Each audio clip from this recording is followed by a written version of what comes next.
Yearly, I tend to hold a tunic-making workshop for members of the Lethbridge Medieval Club. One member wanted fancier fabrics to decorate the tunic, and the best part is we found out the next week that they were very good at leather. So we skill traded. I did some math and figured out how much of that more expensive fabric we would need, and then made the patterns.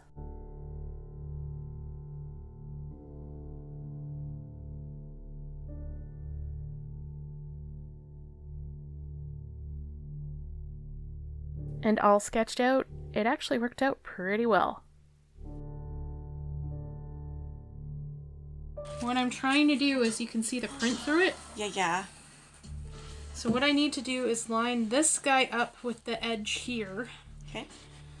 And I want to try and get this as far back as I can. I told you, I just need somebody to stand here while I do the scary. I didn't want to mess someone's project up. Do you think I should flip it upside down? For cutting? For drawing. For drawing on it? Yeah, I think I'm going to flip it. I'd flip it on the other side so that just in case something comes through. There we go. Alright, it's upside down. We'll try this again. That's funny, because, no, this doesn't work at all. Okay, I wanted these two circles to line up with those lines. And now we're going to spend a lot of time making sure that this is in the middle. Oh, I have the freaking pins! Not just the pins, the freaking pins! Yep. I do use a lot of pins, and it was worth it.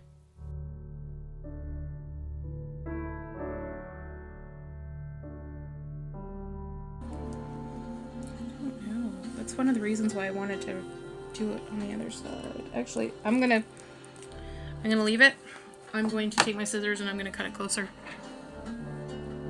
This is the way I told myself I should do it from the get-go. Yeah. And then I talked myself out of it. Yeah. When I'm working on another person's project, I second guess myself so bad. So, yeah. Okay, I'm gonna do this first. Okay. Pin the sucker all back together, and then I'll cut out the circle. Because I am concerned that if I cut this out and I don't immediately serge this thing, this is gonna fall apart. Yes. This is gonna fall apart and then I will cry. I like to say that I'm being hyperbolic about the crying, but again, this is someone else's historical reproduction silk brocade, so I get scared about wrecking other people's projects more than my own.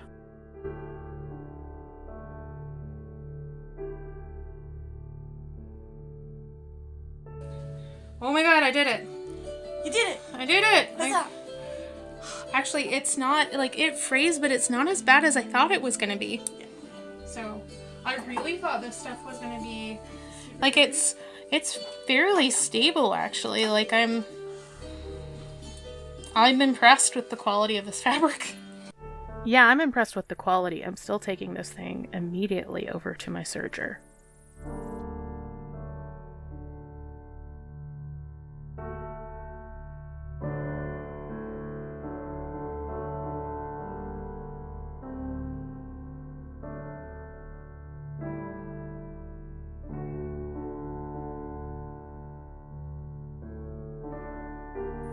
Once it's serged, I'm going to go ahead and cut out that center circle.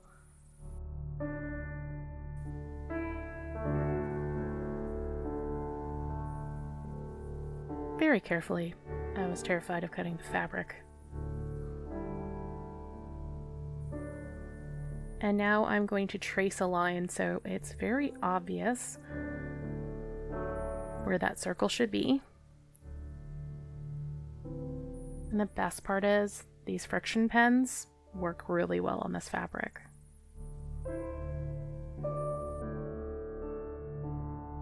Now I found some dark blue linen that is going to be my backer to protect the silk brocade.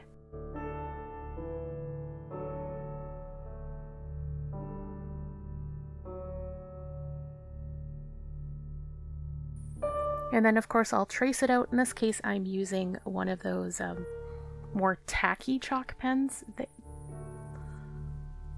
almost a little bit more gummy, but it worked out really well. I do sew it together. It's just a really bad shot. I just realized I need to flip this before I sew this, otherwise I can't actually flip it. You need to what? So, I'm gonna cut it on this side first. I'm gonna cut this side here. I take a very long time cutting out that middle circle. I'm concerned that if I don't give it enough seam allowance to flip back, that I will wreck it and also cut into that silk brocade.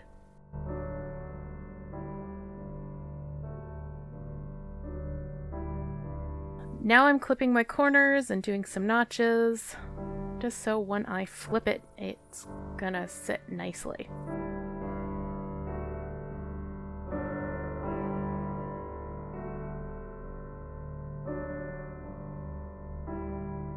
And now I use all the clips I own when I flip it to keep it nice and flat. I'm actually going to hand sew the edges down to keep it flat. My goal is to make it so you can't really see my stitch length. Unfortunately, I have my head kind of blocking in this scene. But I like the idea of stitches that are readily visible, like the ones right in front, are the small hidden ones.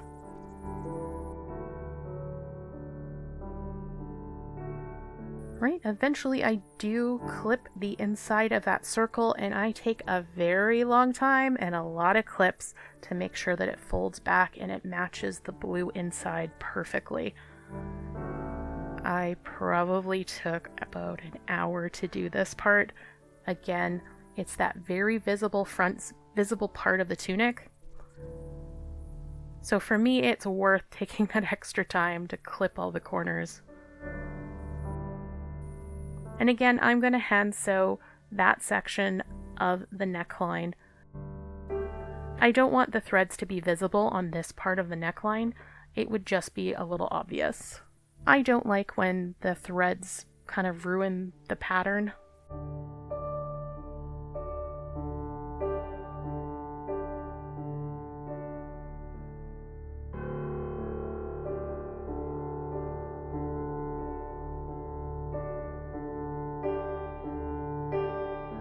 Alright, neckline done.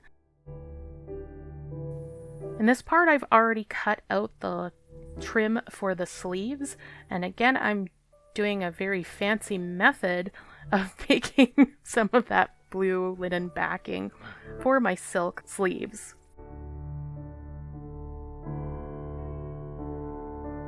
In this case, because I was planning on rolling them, that's why I ripped it. Again, using all the clips that I own, I am going to fold that fabric back.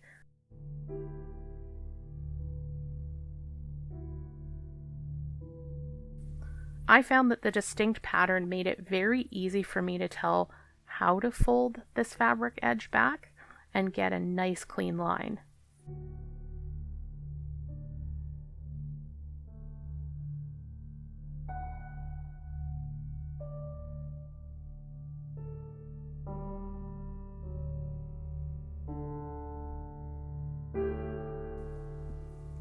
After serging the blue linen, I've gone ahead and I folded down one side, and now I'm going to match it with the silk side. Now I'm putting all those clips on top and just making sure that it's not going to move while I'm sewing it later.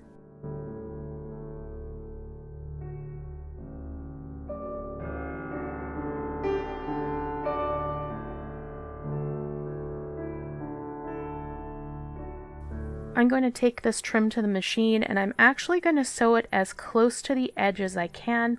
Again, I'm trying to not interfere with the pattern of the brocade.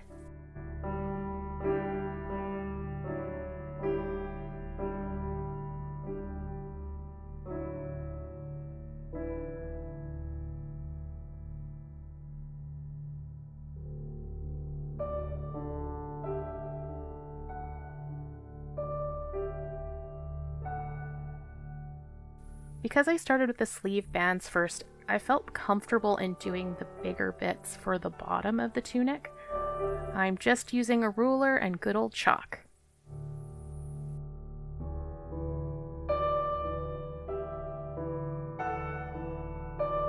And again, using all the clips that I own, I'm folding that pattern back, and it's really easy to match up, especially after you've done a few meters.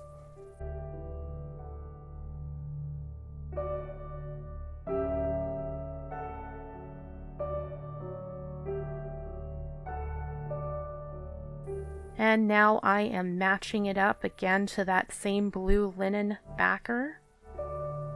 And I'm just have those two edges folded down together, and I'm clipping them together using as many pins as I have. And here's probably a better shot of me getting really nice and close to the edge of each section.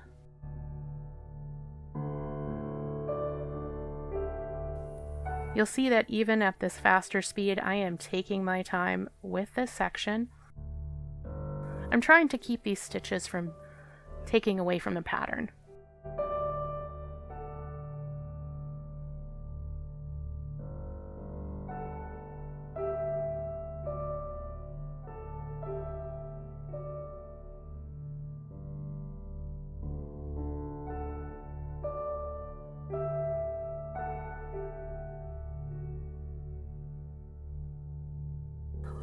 I'm sewing these bands together to make it one continuous strip, and then I'm also making sure that I can't see the selvage edge in that sewn spot.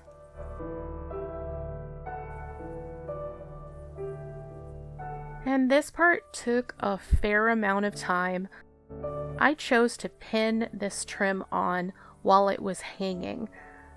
Because of how the tunic was made, I was a little bit concerned that the bottom hem was going to be uneven, and this was my way of making sure that it was actually even once it was hanging. But it sure took a long time.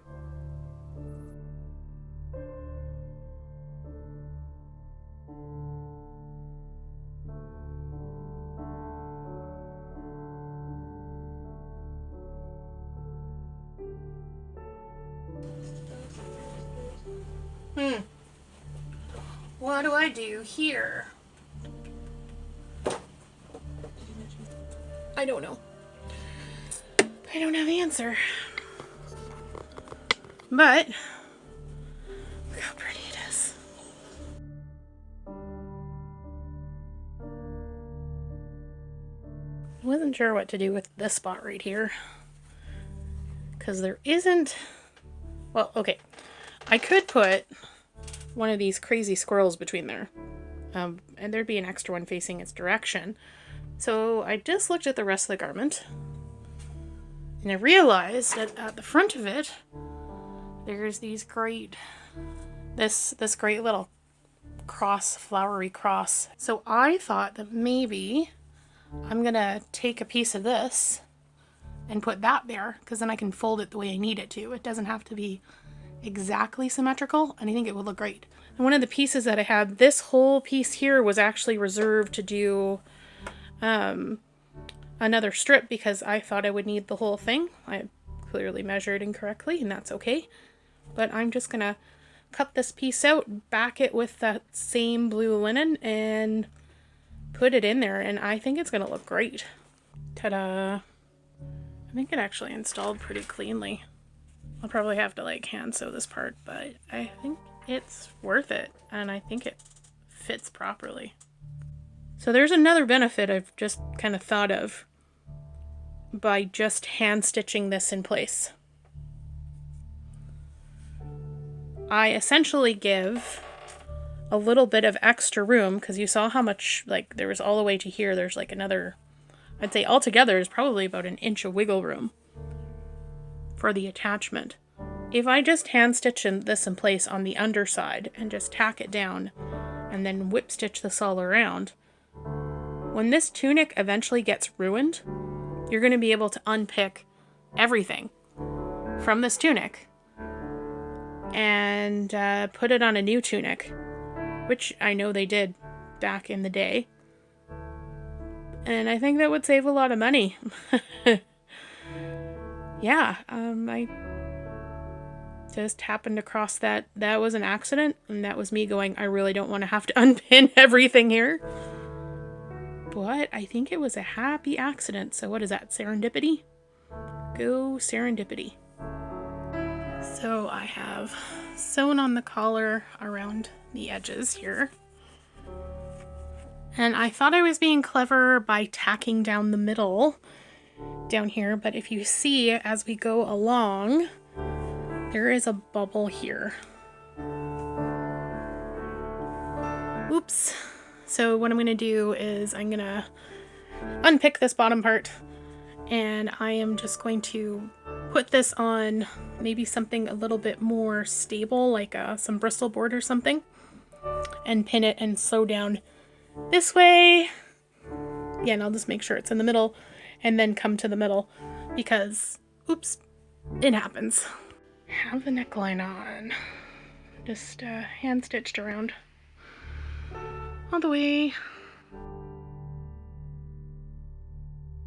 I'm going to do some tacking stitches so this isn't a separate flappy bit.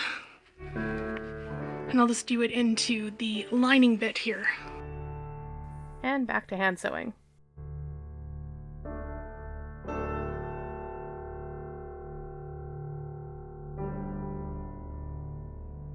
Put the bottom trim on. I think it looks amazing. I think it just hangs really well.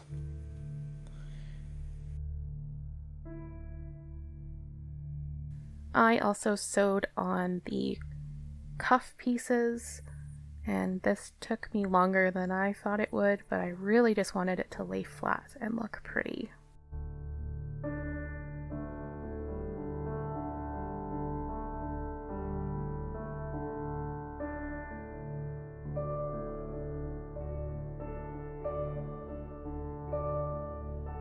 And now all of those bits were hand sewn on. They can be removed, but let's look at the final pretty.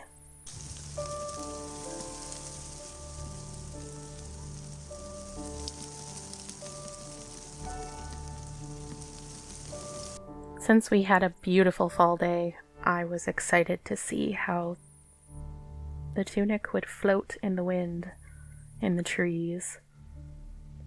And since the person I made it for wasn't too much of a fan of having pictures taken of them, I am grateful to have a park with a lot of trees and wind that just turned on cue. I just love the way this fabric changes in the light. It looks more blue in some lights and more green in other lights, but in the sunlight, it's just glorious.